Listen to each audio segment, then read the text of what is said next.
Okay, so hi, my name is Debbie, and I've made a lot of bad life choices, but at the core of a lot of these bad decisions was my choice to try and get paid as an independent musician on the internet.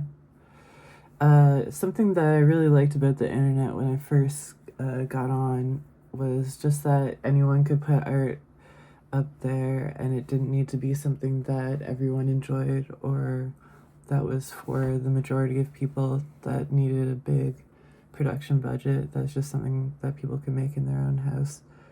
And that was really interesting to me. I always thought that was way more worth listening to than the stuff that needs to be normal enough to be distributed through major channels. So I've never been signed to any label or involved with any professionals.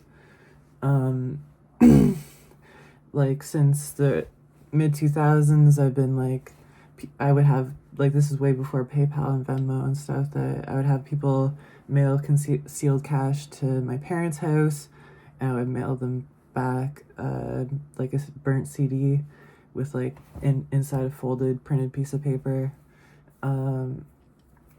which is a really sketchy thing to do.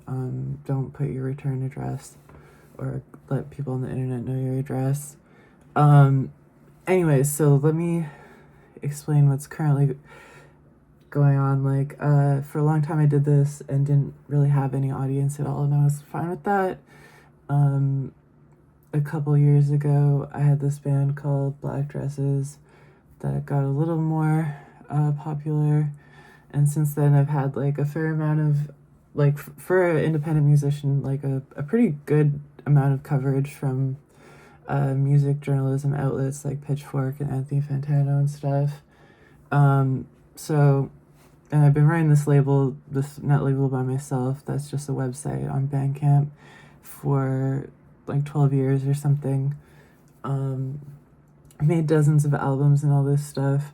So right now, okay, sorry, there's like, stick with me here for a sec.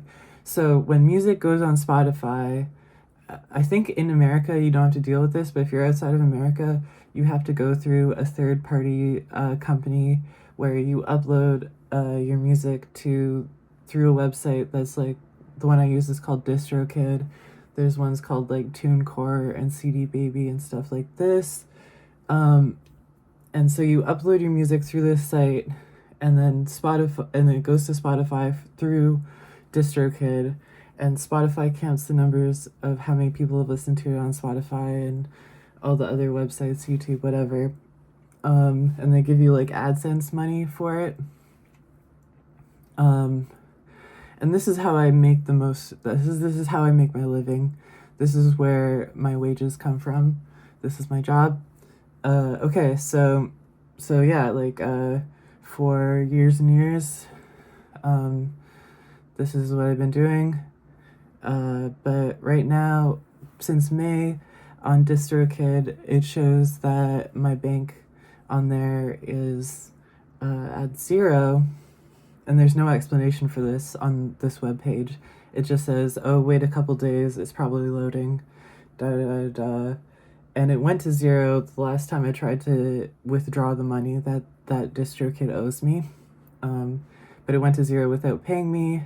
So I waited a couple days. I tried to get in contact with their support. I wasn't able to talk to anything but a chatbot AI thing. And then I had to, after I tried to talk to the chatbot, it gave me a support number, and I had to wait 2 weeks to talk to a person. The person sent me a form letter that didn't really explain anything. And I couldn't get a response further from them, so I had to make a tweet about it and like at them on Twitter to try and scare them to respond to me. When they responded, they said that, oh, streaming services are doing an investigation of streaming fraud on you, which, as far as I know, that my plays are legitimate. I've never paid for any promotion, but like people get accidentally tagged with this, I guess.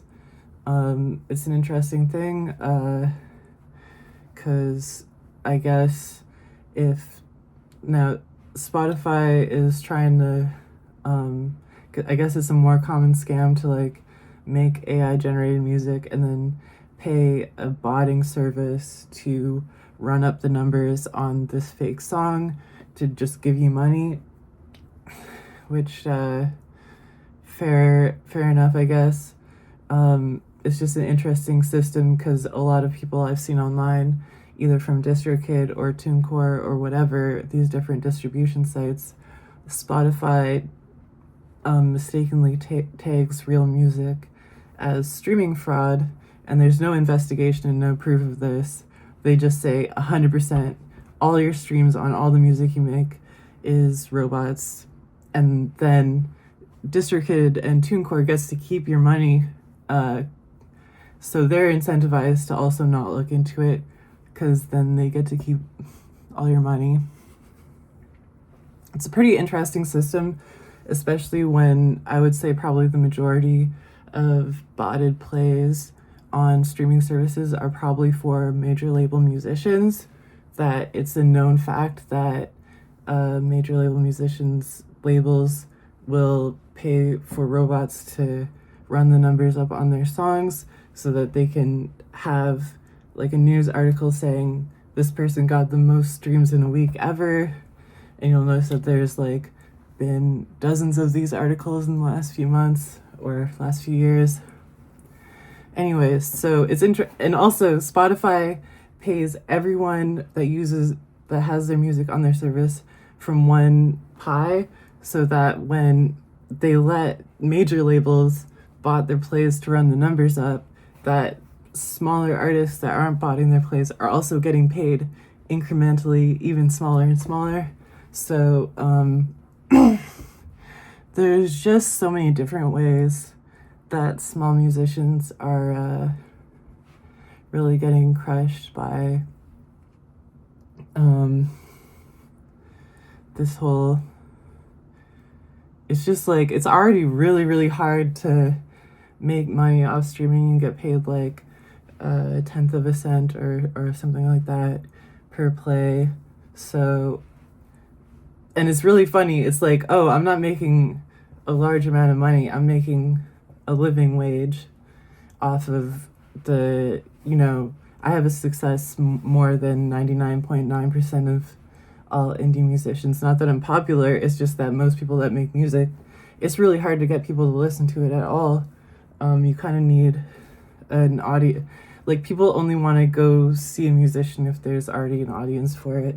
So it's hard to get to a position where people are listening to music at all. And it's funny to get tagged by a robot that says that my music is fake, and then that I potentially won't get paid for it, including this latest Black Dresses album that I worked on for 3 years, since it only came out in May. That and a lot, like the majority of the streams for an album kind of happen right away, and then the number is not as high again. So this thing that I worked on for 3 years that got reviewed by Anthony Fantano or like whatever amount of attention, that I'm not getting paid for it, as well as all the work that I've made in my life. And yeah, as I've seen online, like there's hundreds of people who've experienced this, other musicians that are just regular real musicians, and there's seemingly no one has a clear path to either get distrokid or TuneCore or Spotify to correct the issue, that everyone's just benefiting off of the fact that that is such new technology, no one knows how to respond. So we're just out here getting robbed. It's a thing. I can't release new music until this gets corrected, and it's been months. It's hard to. It makes life hard in a lot of ways. All right, thanks for listening to me talk about it. Okay, please have a nice day. Oh yeah, I guess like if anyone has any ideas about what to do, it's just like Spotify is really not accountable to other people to prove that their claim that 100% of these views from these songs is botted, which seems fraudulent just in almost every case. So interesting situation.